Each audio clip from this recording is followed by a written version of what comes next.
Chapter 17. The being finished speaking, and fixed his looks upon me in expectation of a reply, but I was bewildered, perplexed, and unable to arrange my ideas sufficiently to understand the full extent of his proposition. He continued, "You must create a female for me, with whom I can live in the interchange of those sympathies necessary for my being.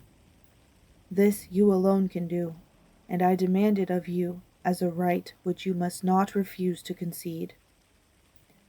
The latter part of his tale had kindled anew in me the anger that had died away while he narrated his peaceful life among the cottagers, and, as he said this, I could no longer suppress the rage that burned within me. "I do refuse it," I replied, "and no torture shall ever extort a consent from me. You may render me the most miserable of men, but you shall never make me base in my own eyes. Shall I create another like yourself, whose joint wickedness might desolate the world? Begone! I have answered you. You may torture me, but I will never consent." "You are in the wrong," replied the fiend, "and instead of threatening, I am content to reason with you. I am malicious because I am miserable. Am I not shunned and hated by all mankind? You, my Creator, would tear me to pieces and triumph. Remember that, and tell me why I should pity man more than he pities me. You would not call it murder if you could precipitate me into one of those ice rifts, and destroy my frame, the work of your own hands. Shall I respect man when he contemns me? Let him live with me in the interchange of kindness, and, instead of injury, I would bestow every benefit upon him with tears of gratitude at his acceptance. But that cannot be. The human senses are insurmountable barriers to our union, yet mine shall not be the submission of abject slavery. I will revenge my injuries if I cannot inspire love. I will cause fear, and chiefly towards you, my arch enemy, because my Creator, do I swear extinguishable hatred. Have a care. I will work at your destruction, nor finish until I desolate your heart, so that you shall curse the hour of your birth." A fiendish rage animated him as he said this. His face was wrinkled into contortions too horrible for human eyes to behold, but presently he calmed himself and proceeded. "I intended to reason. The passion is detrimental to me, for you do not reflect that you are the cause of its excess. If any being felt emotions of benevolence toward me, I should return them 100 and 100-fold. For that one creature's sake, I would make peace with the whole kind, but I now indulge in dreams of bliss that cannot be realized.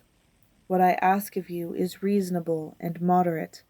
I demand a creature of another sex, but as hideous as myself. The gratification is small, but it is all that I can receive, and it shall content me. It is true, we shall be monsters, cut off from all the world, but on that account we shall be more attached to one another.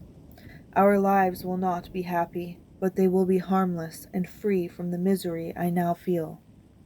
Oh, my Creator, make me happy. Let me feel gratitude towards you for one benefit. Let me see that I excite the sympathy of some existing thing. Do not deny me my request." I was moved. I shuddered when I thought of the possible consequences of my consent, but I felt that there was some justice in his argument. His tale and the feelings he now expressed proved him to be a creature of fine sensations. And did I not, as his maker, owe him all the portion of happiness that it was in my power to bestow?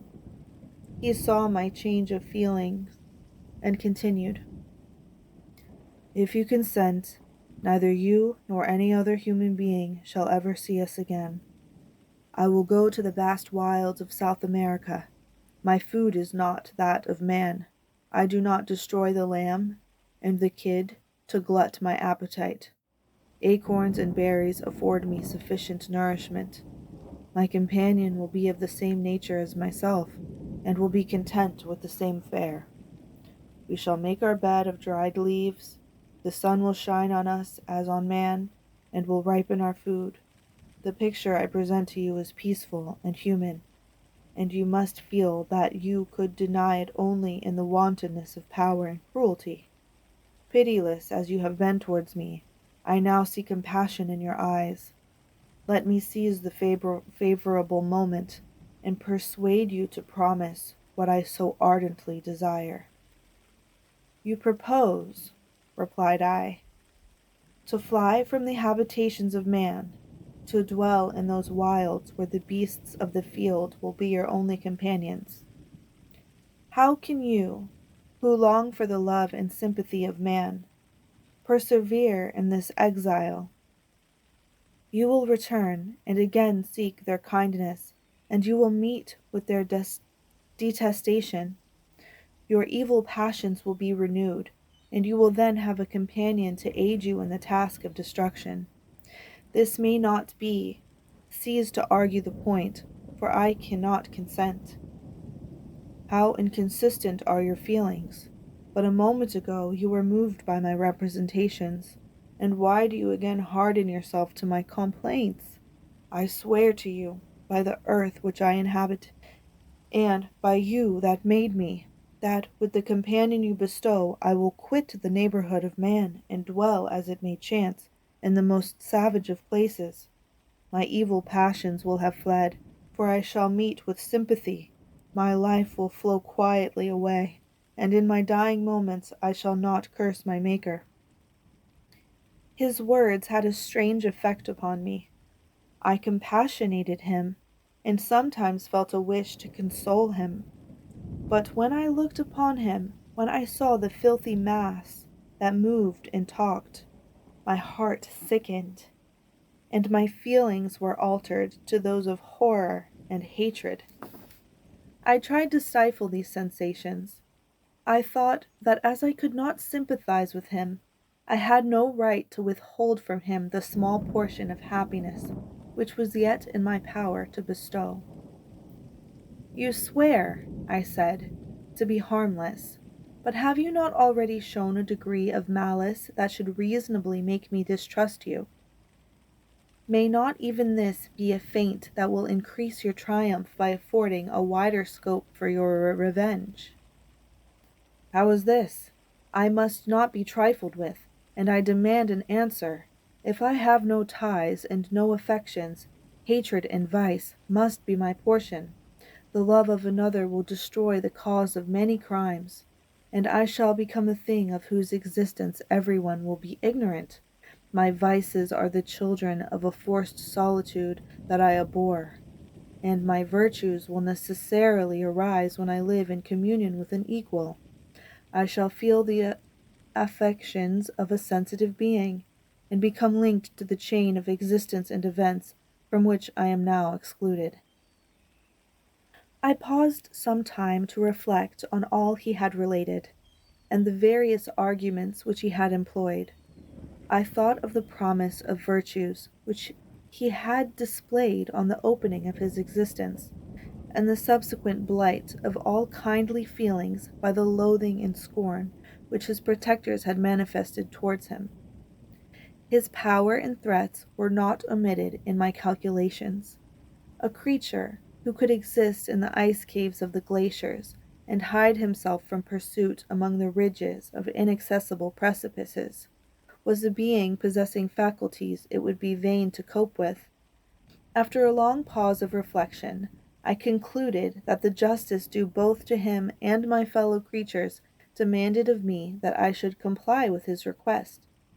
Turning to him, therefore, I said, I consent to your demand on the solemn oath to quit Europe forever and every other place in the neighborhood of man, as soon as I shall deliver into your hands a female who will accompany you in your exile. I swear, he cried, by the sun and by the blue sky of heaven, and by the fire of love that burns in my heart, that if you grant my prayer while they exist, you shall never behold me again. Depart to your home and commence your labors. I shall watch their progress with an unutterable anxiety, and fear not but that, when you are ready, I shall appear." Saying this, he suddenly quitted me, fearful, perhaps, of any change in my sentiments. I saw him descend the mountain with greater speed than the flight of an eagle, and quickly lost among the undulations of the sea of ice. His tale had occupied the whole day, and the sun was upon the verge of the horizon when he departed. I knew that I ought to hasten my descent towards the valley, as I should soon be encompassed in darkness, but my heart was heavy and my steps slow. The labor of winding among the little paths of the mountains, and fixing my feet firmly as I advanced, perplexed me, occupied as I was by the emotions which the occurrences of the day had produced.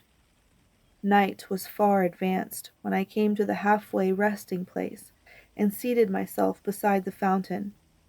The stars shone at intervals as the clouds passed from over them. The dark pines rose before me, and every here and there a broken tree lay on the ground.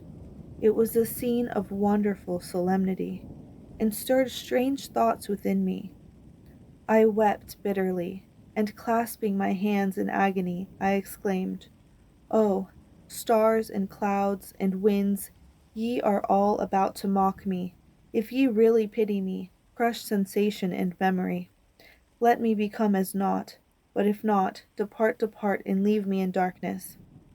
These were wild and miserable thoughts, but I cannot describe to you how the eternal twinkling of the stars weighed upon me, and how I listened to every blast of wind, and if it were a dull, ugly siroc in its way to consume me. Morning dawned before I arrived at the village of Chamonix. I took no rest, but returned immediately to Geneva. Even in my own heart, I could give no expression to my sensations. They weighed on me with a mountain's weight, and their excess destroyed my agony beneath them. Thus I returned home, and entering the house, presented myself to the family.